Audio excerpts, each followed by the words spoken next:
I went down to DC. It was Howard homecoming. I was just really going to hang out because I knew I wasn't booked that weekend, but I was like, I'm gonna go hang out. I knew Jim and Jewels had parties, so I'm like, I'm gonna go with them. Went down there to hang out, had a good time. We went down there pretty deep. It was I probably had like 6 cars with me. And basically I pulled up at a red light, me and my bro Hud. And we was at a red light and a guy pulled up next to me and pulled a gun out, and he's waving the gun in my car. You know, a Lamborghini's low to the ground. So I thought it was an undercover police officer because it was so many people outside. It was, you know, this Howard homecoming, the streets was packed. It was a lot of, so I'm like, yo, Hud, you see this waving a gun? And he's trying to open my door, but my doors is locked. But I didn't think nothing like this gotta be an undercover because a waving a gun this brazen, so to speak, in front of this many people, it had to be undercover in my brain. So I said, Hud, look at this waving a gun, what's up? So Hud, you know, people who know my brother Hud, it wasn't funny, but the way he said it was funny. He's like, Gil, he called me Gil. He's like, Gil, you think you want to get out of here? Maybe? So I was like, word, because I didn't know if it's undercover or not. And for those people that know, I had the Gallardo at the time, the Lamborghini Gallardo. Once you stop for more than like a minute, the car goes into neutral automatically. So when I went to step on the gas, the car wasn't moving. And once I revved the gas, the nigga just started dumping in the car, shooting. And then I hit the paddle, got out of there, pulled off, you know, basically got away from them. I was with some other people behind me. I skirted on everybody because the homeboy started dumping. And like I said, he did that shit in front of, it had to be like 600 people just on that block. So I pulled out, I jumped on a highway. This was some real movie shit. I don't want to sound like Zeke because Zeke's stories be sounding crazy. But I jump on whatever highway is the wrong way. What exactly did did you hear the guy say he was trying to jack you? Like, get out the car. Give me the car, fool.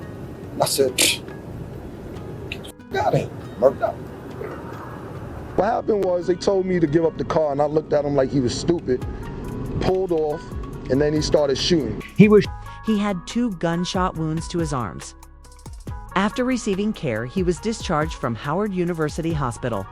And when he returned to Teterboro tonight, he showed us the gunshot wound in his left arm, which is still quite noticeable. However, he claims to be all right, and me, I'm all right, man. It was fantastic. He's all right now. But what about when he confronted the hijacker for the first time at this juncture in Washington, D.C.?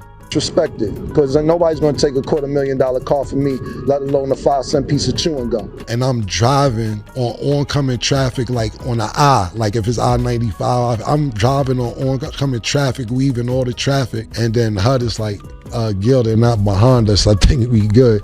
But then I look down and I see mad blood. I'm like, yo, I think I hit. I didn't feel nothing, but I was like, yo, I think I'm hit. And so I finally got off the highway, and then the car broke down, and I'm like, why would we break down right by the private? But the streets is so flooded, it's crazy. So the car break down, I run up the mad people window bleeding, like, yo, can you take me to the hospital? They like, yo, get away from here. Like, yo, you all shot up gas. And then one person recognized me, this dude, he's like, oh, Cam. I was like, yo, I'm shot. Can you take me to the hospital? So I jumped in with him. It's mad traffic. I'm just sitting in traffic. I'm like, yo, you gotta get me to the hospital. This nigga calling, yo, Cam shot. I got him in the whip. I say, yo, bro, could you just get me to the hospital? And then You remember his name? Nah, I actually don't. And I wish I could send him something. Cause when I pulled up, I didn't know where I was bleeding from. I just knew it was blood. And then when I pulled up to the hospital, I just ran in the ER. And then I basically was in the ER, and then, you know, they probably put me to sleep. Everybody came over there. And then when I woke up, the cops was there. They were like, you see, you know, the regular shit. I'm like, I really don't know who did it, et cetera, et cetera. And that's kind of what happened. I ended up actually going to jail behind that shit because I was on probation at the time. And they was like, if you don't cooperate, then we violating your parole because you wasn't supposed to be in DC anyway. It's not because of music or not anything else, but you gotta realize me and my boys, we go hard. We got $1 million worth of jewelry on. We got $250,000 worth of cars. We candy paint everything. We like to live a luxurious life, and you got people who don't want to see that.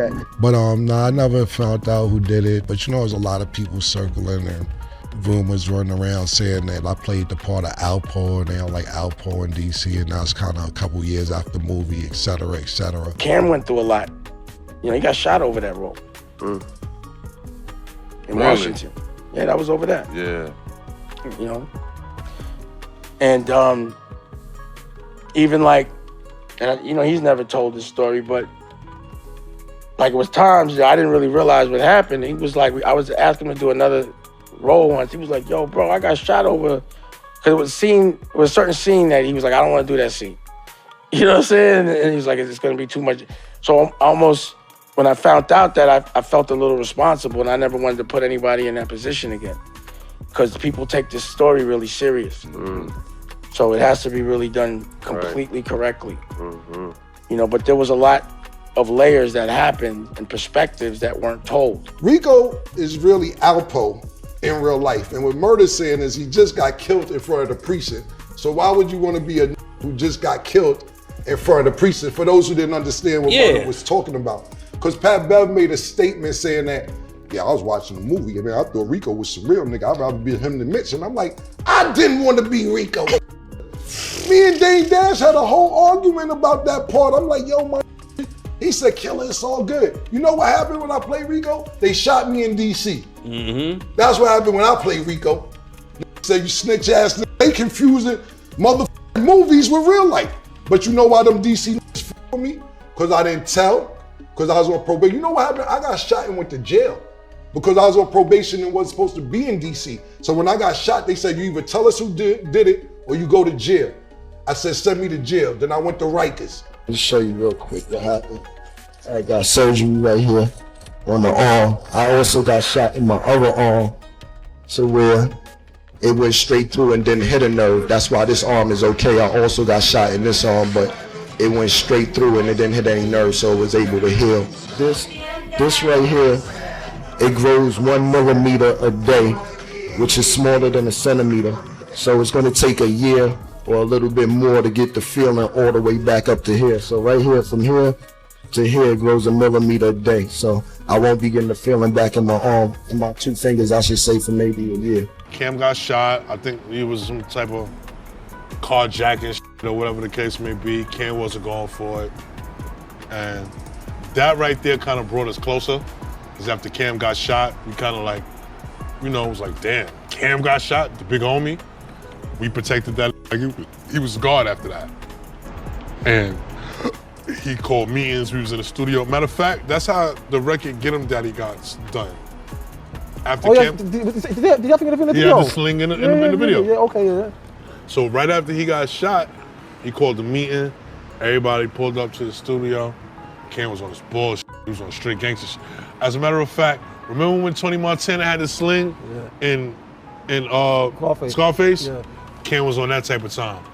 So he was like moving like a real true boss at that time. And that kind of brought us closer and we knocked out mad records. Speaking of the Get 'Em Daddy video, that video was in your hood. Yes. I had Cam in my hood with over $5 million in jewelry on with no security. I had Cam in my neighborhood around murderers, gangsters, and thieves with $5 million of jewelry on with no security. Okay, Let that sink in. Why did you decide to do it? Why was it decided to do it? It was Cam out there. Okay. He like, yo, we going to your neighborhood, we going to your block, we shooting it over there. I'm putting all the chains on, I'm bringing all the cars out. I'm just sitting there like, all right, okay, I gotta get the shooters, I gotta make sure everything is good, nothing's gonna happen without you them. You governed the whole situation, you governed everything, Yeah. sure everything was running smooth in the hood, yeah? Okay, and the shoot went great, went good, as you can see. Nothing happened. Everything went smooth. The neighborhood showed love. Tell people your most feared way of dying. My most feared way of dying is getting eaten by a whale and not dying. And he take you to the bottom of the sea and you just in there. I don't know what's funny about this. And I'm crazy.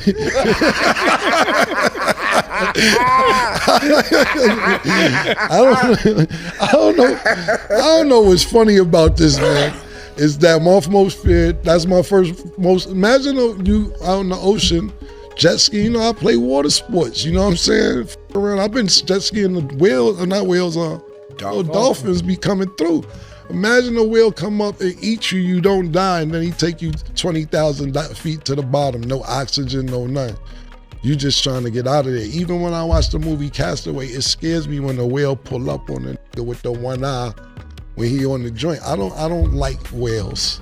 And recently we just seen a whale eat a nigga in a canoe and spit him back up. We just seen that like a week ago. I sent it to you. What's going on is this: the earth and animals and humans, etc. We all figuring each other out after all these years. And these sea creatures is like, yo, it's pussy. They don't really taste good, pause, but they keep violating coming down here. All this shit. Just, yo, who told them to come down there? It's kind of like when you go to the safari. That's why I never been to safari, because, you know, girl, yo, Cam, let's go to safari. Like, we chose safari. I said, I used to live in the safari. She said, where? I said, Harlem. It was the jungle. When I grew up, it was a safari. It was wild. It wasn't gentrified. I'm not going somewhere else to potentially die. When I grew up, every day possibly could die. So why would I go to safari? Just act like they know if a lion got a headache. You know, you act like you know if a tiger had a bad day. You know what I'm saying? No, you got to think about this. Your lion might have a headache. He might have a bad day. You want to keep, you know, it's not his day-to-day. Humans get like that. So you thinking, what's the orangutan with a stomach ache won't choke the shit out you? Like, yo, my nigga, leave these alone, man. You keep going in their habitat and try and think that it's cute and all that, and then when an accident happens, cool, it's no real way to communicate. Even if you don't speak the same language, you can tell body language like, oh, leave that nigga alone. Yeah, you don't know what an animal.